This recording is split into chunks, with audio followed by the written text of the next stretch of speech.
जो जन्मा है वह मरेगा ही, चाहे वह मनुष्य हो, देव हो, पशु या पक्षी, सभी को मरना है। ग्रह और नक्षत्रों की भी आयु निर्धारित है और हमारे इस सूर्य की भी। इसे ही जन्म चक्र कहते हैं। जन्म मरण के इस चक्र में व्यक्ति अपने कर्मों और चित्त की दशानुसार नीचे की योनियों से ऊपर की योनियों में गति करता है और पुनः नीचे गिरने लगता है। यह क्रम तब तक चलता है जब तक कि मोक्ष नहीं मिल जाता है। कई बार स्थितियां बदल जाती हैं। आइए जानते हैं कि गरुड़ पुराण के अनुसार मरने के बाद क्यों नहीं शव को अकेला छोड़ा जाता है। सूर्यास्त के बाद हुई है मृत्यु तो हिंदू धर्म के अनुसार शव को जलाया नहीं जाता है।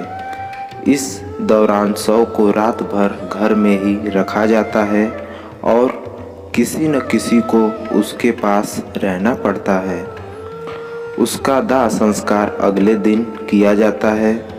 यदि रात में ही शव को जला दिया जाता है तो इससे व्यक्ति को अधोगति प्राप्त होती है और उसे मुक्ति नहीं मिलती है। ऐसी आत्मा असुर, दानव अथवा पिशाच की योनि में जन्म लेते हैं। यदि किसी व्यक्ति की मृत्यु पंचक काल में हुई है तो पंचक काल में शव को नहीं जलाया जाता है। जब तक पंचक काल समाप्त नहीं हो जाता तब तक शव को घर में ही रखा जाता है और किसी न किसी को शव के पास रहना होता है। गरुड़ पुराण सहित कई धार्मिक ग्रंथों में उल्लेख है कि यदि पंचक में किसी की मृत्यु हो जाए तो उसके साथ उसी के कुल खानदान में 5 अन्य लोगों की भी मौत हो जाती है। इसी डर के कारण पंचक काल के खत्म होने का इंतजार किया जाता है। परंतु इसका समाधान भी है कि मृतक के साथ आटे, बेसन या कुश से बने 5 पुतले अर्थी पर रखकर इन 5 का भी शव की तरह पूर्ण विधि विधान से अंतिम संस्कार किया जाता है। ऐसा करने से पंचक दोष समाप्त हो जाता है। यदि कोई मर गया है परंतु उसका दाह संस्कार करने के लिए उसका पुत्र या पुत्री समीप नहीं होकर कहीं दूर है तो उनके आने का इंतजार किया जाता है। तब तक शव को घर में ही रखा जाता है और किसी न किसी को शव के पास रहना होता है।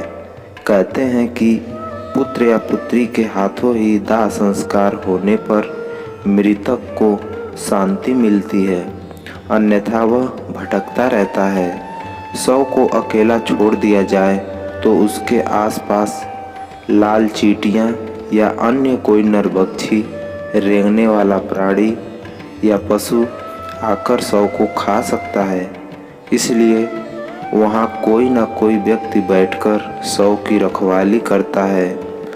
रात में मृत शरीर को अकेला छोड़ दिया जाए तो आसपास भटक रही बुरी आत्माएं भी उसके शरीर में प्रवेश कर सकती हैं।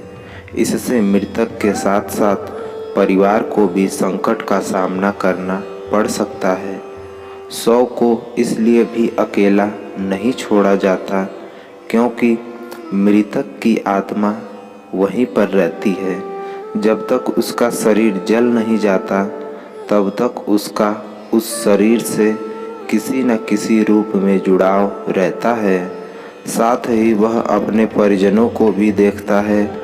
अकेला छोड़ दिए जाने से उसका मन और भी ज़्यादा दुखी हो जाता है। हालांकि अधिकतर लोग गहरी नींद में चले जाते हैं। बहुत ज़्यादा स्मृतिवान या चेतनावान ही जान पाते हैं कि मैं मर चुका हूँ।